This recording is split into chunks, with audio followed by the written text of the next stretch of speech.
Audio Jungle.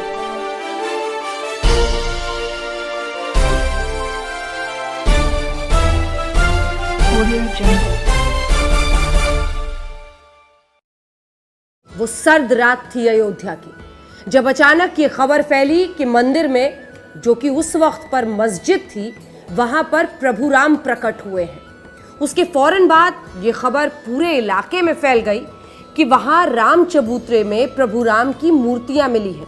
सोचिए, 22 दिसंबर 1949 की वो सर्द रात की ये खबर दिल्ली तक पहुंची और सनसनी पूरे देश में फैल गई। लेकिन हम आपको बताते हैं कि उस रोज आखिर क्या हुआ था, और हम आपको बताते हैं कि कौन है वो मुख्य किरदार जिसको लोग मानते हैं कि राम जन्मभूमि के इस पूरे आंदोलन में जिसने अग्रणी भूमिका निभाई थी। उस वक्त भी जब मूर्ति प्रकट हुआ था, उस वक्त भी जब यह आंदोलन आगे बढ़ा था, और उस मकाम तक भी जब उन्होंने एक तरह से ये वचन धारण किया था कि इस देश में अगर कुछ बनना चाहिए, सबसे बड़ी उनकी इच्छा थी कि राम मंदिर हो, कृष्ण मंदिर हो, इसी के साथ अखंड भारत हो और गौ हत्या का अंत हो। कौन थे वो शख्स, हम आपको बता रहे हैं। उनका नाम था परमहंस रामचंद्र दास। परमहंस रामचंद्र दास दरअसल एक ऐसे व्यक्ति हैं जिन्हें अग्रणी माना जाता है राम जन्मभूमि के इस पूरे आंदोलन में। उन्हें फक्कड़ दास भी कहा जाता था, उन्हें प्रतिवाद भयंकर भी कहा जाता था। उनके बोलने का अंदाज, हर बात पर वाक युद्ध में उनसे कोई जीत ही नहीं पाता था। लेकिन क्या थी इनकी नींव, क्या थी इनकी सोच, जिनकी वजह से ये इस पूरे आंदोलन में इस तरह से जुड़े। पता है आपको, जब अपनी किताब नरसिम्हा राव ने लिखी थी, उस वक्त के प्रधानमंत्री ने, तब भी उन्होंने इस सर्द रात का जिक्र किया था जब अचानक वहां पर राम चबूतरे पर मूर्तियां प्रकट हुई थी। उन्होंने बताया था कि जो एफआईआर इस पूरे मामले में दर्ज की गई थी, उसमें लिखा गया था कि लगभग 40-50 लोग अचानक मस्जिद में पहुंच गए थे। ऐसे में जो सुरक्षा इंतजाम वहां पर थे वो नाकाफी साबित हुए, और जो भीड़ वहां पर पहुंची थी उसने किसी न किसी तरीके से वहां पर मूर्ति रख दी थी। हालांकि उस एफआईआर में यह भी दर्ज किया गया है कि उस वक्त के वहां पर जो कांस्टेबल तैनात थे, माता प्रसाद, उन्होंने थाना इंचार्ज राम दुबे को इस घटना की जानकारी भी दी थी। लेकिन बावजूद इसके कोई उसे रोक नहीं पाया और वहां पर मूर्तियां रख दी गई। अब हम आपको बताते हैं कि कोर्ट में तो ये मामला देखिए 1885 में सबसे पहले आया था, लेकिन 22 दिसंबर 1949 के बाद ही इस पूरे राम जन्मभूमि आंदोलन की नींव पड़ी थी, और उसी में परमहंस रामचंद्र दास की भूमिका अग्रणी मानी जाती है। अब हम आपको आगे की कहानी सुनाते हैं। बात दिल्ली तक पहुंची। यह खबर उस वक्त के प्रधानमंत्री पंडित जवाहरलाल नेहरू को मिली कि राम चबूतरे पर मस्जिद के अंदर राम की मूर्तियां रख दी गई हैं।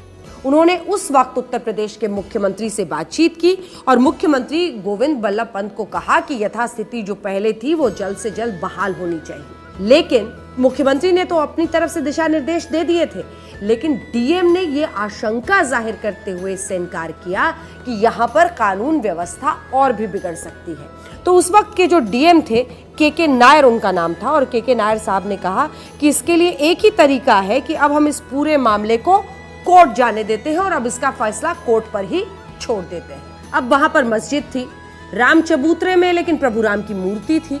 ऐसे में सवाल ये उठा कि मूर्ति की पूजा कैसे न की जाए। मूर्ति को बिना पूजा के नहीं छोड़ा जा सकता, और इसी मामले को लेकर परमहंस पहुंच गए कोर्ट। जी हाँ, 16 जनवरी 1950 को सिविल जज की अदालत में हिंदू पक्ष की ओर से मुकदमा दायर कर जन्मभूमि पर स्थापित भगवान राम और अन्य मूर्तियों को न हटाए जाने और पूजा की इजाजत देने की उन्होंने मांग कर दी। दिगंबर अखाड़ा के महंत रहे परमहंस भी मूर्ति न हटाने, पूजा जारी रखने के लिए कोर्ट चले गए थे। कोर्ट ने उन्हें इसकी इजाजत आखिरकार दे दी। अब हम आपको परमहंस के उस व्यक्तित्व के हिस्से के बारे में बताते हैं जिसमें ये नाम उनका प्रतिवाद भयंकर का पड़ गया। माना जाता था कि जबरदस्त बोलते थे। जब भी वो खास तौर पर धर्म से जुड़ी हुई बातें करते थे तो उनकी बातों को काट पाना हर किसी के लिए नामुमकिन हो जाता था। 1984 में जब धर्म संसद दिल्ली में हुई, तब भी उन्होंने पुरजोर तरीके से अपनी बात कही। हर कोई उनको देखकर हैरान रह गया, और शायद इसीलिए उन्हें प्रतिवाद भयंकर कहा जाता था।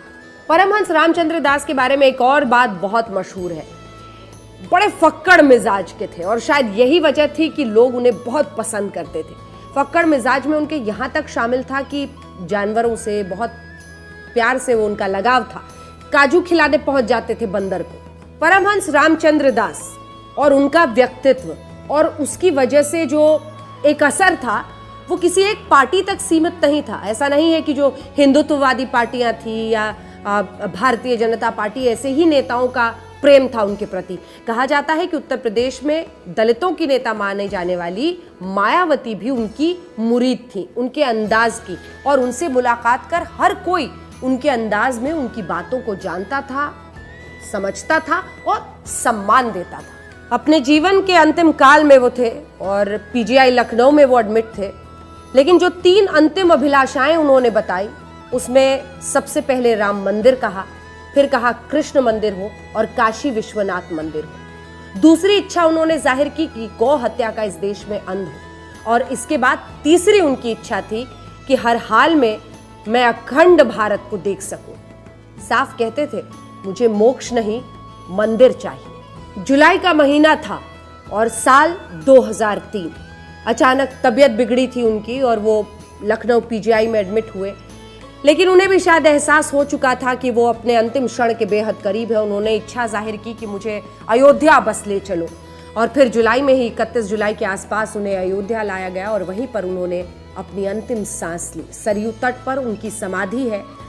तमाम नेता, तमाम लोग पहुंचते हैं, योगी भी अक्सर श्रद्धांजलि देने जाते हैं। और देखिए, 5 अगस्त को भूमि पूजन होना है राम मंदिर के निर्माण के लिए, लेकिन उससे ठीक लगभग 5 दिन पहले उनकी 17वीं पुण्यतिथि है। भय प्रकट कृपाला, वो ध्वनि जो गूंजी थी राम चबूतरे पर जब प्रभु राम की मूर्तियां मिली थी, वही भय प्रकट कृपाला का वक्त एक बार फिर से करीब है। और ऐसे वक्त पर हर कोई परमहंस रामचंद्र दास को श्रद्धांजलि दे रहा है। Audio Jungle.